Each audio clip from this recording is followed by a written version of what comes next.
selamat pagi anak-anak. Jumpa lagi dengan Teacher Lucy. Semoga kalian semua sehat dan tetap semangat ya. Hari ini kita akan belajar tema 1 pertumbuhan dan perkembangan makhluk hidup, subtema 3 yaitu pertumbuhan hewan, pembelajaran ke-5 dan ke-6. Perhatikan gambar berikut ini. Hewan apakah ini? Betul, ini adalah gambar berbagai jenis katak. Kataknya bermacam-macam warnanya. Ada yang biru, ada yang oranye, ya cantik bukan?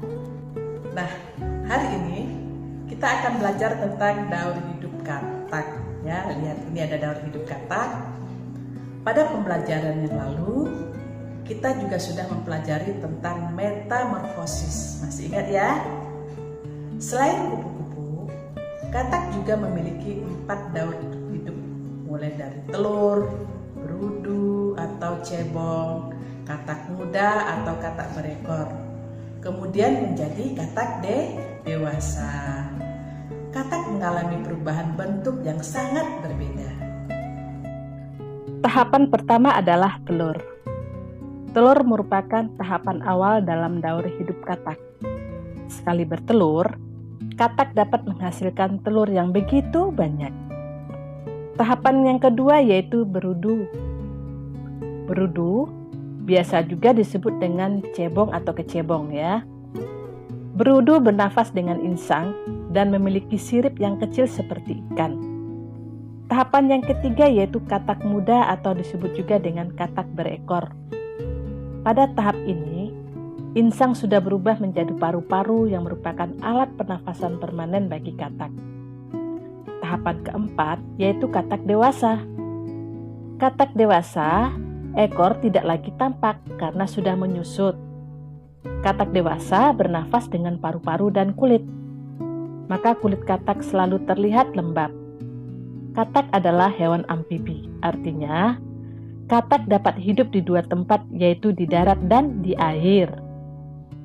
Tahapan yang paling penting dalam daur hidup katak adalah telur katak. Mengapa?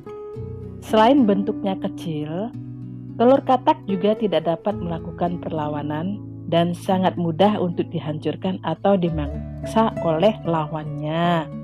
Karena itu, jika telur katak terancam, maka perkembangan katak pun akan terancam. Anak-anak, lihat gambar berikut ini. Udin sedang memegang katak dan Lani sedang berlari ketakutan. Bagaimana dengan kalian? Siapa yang berani memegang katak? Adakah yang tidak berani memegang katak? Oke, masing-masing kalian punya jawaban sendiri ya. Semua orang memiliki keberanian yang berbeda-beda. Kita harus menghargai perbedaan itu. Kita juga harus membantu teman agar bisa lebih berani. Kalian perhatikan, ini gambar apa coba? Ini adalah gambar, betul, seekor penyu. Penyu adalah termasuk hewan amfibi juga, sama dengan katak. Penyu berkembang biak dengan cara bertelur. Penyu adalah termasuk hewan yang dilindungi. Salah satu cara melindunginya adalah dengan membuat penangkaran penyu. Apa itu penangkaran? Penangkaran adalah upaya perbanyakan melalui pengembangbiakan dan pembesaran satwa liar dengan tetap mempertahankan kemurnian jenisnya. Coba kamu dengarkan cerita berikut ini.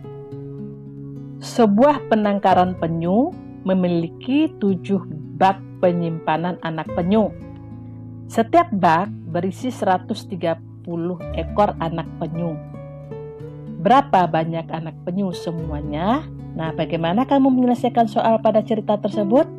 Nah, begini ya cara menyelesaikannya.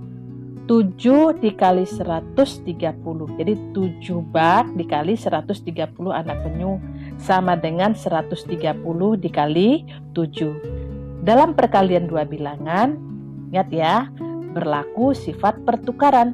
Jadi 7 dikali 130 sama dengan 130 dikali 7. Nah, sekarang kita kalikan 130 dikali 7. Kita kalikan 7 dikali 0 adalah 0. Kemudian 7 dikali 3 adalah 21 ya. 21 itu terdiri dari angka 2 dan angka 1.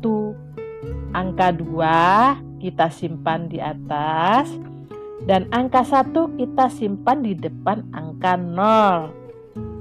Akhir kita kalikan 7 dengan angka 1. Dapat 7. Jadi 7 dikali 1 sama dengan 7 ditambah dengan 2 yang kita simpan tadi. Hasilnya adalah 9. Maka 130 dikali 7 hasilnya adalah 910. Ini adalah daur hidup pertumbuhan nyamuk.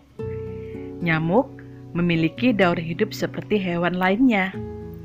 Daur hidup nyamuk dimulai dari telur. Telur nyamuk kemudian menetas menjadi jentik-jentik atau larva. Jentik-jentik berubah menjadi pupa. Setelah beberapa waktu, pupa berubah menjadi nyamuk dewasa. Untuk lebih jelasnya, perhatikan daur hidup nyamuk berikut ini. Ini adalah telur-telur nyamuk yang kemudian telur-telur nyamuk akan berubah menjadi larva atau jentik-jentik.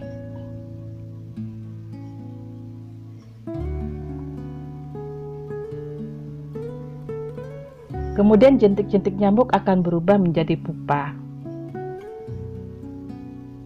Dan pupa selanjutnya akan berubah menjadi nyamuk dewasa.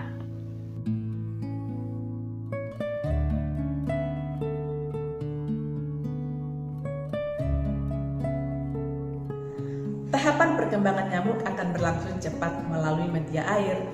Beberapa nyamuk dapat menjadi penyebar penyakit yang mematikan.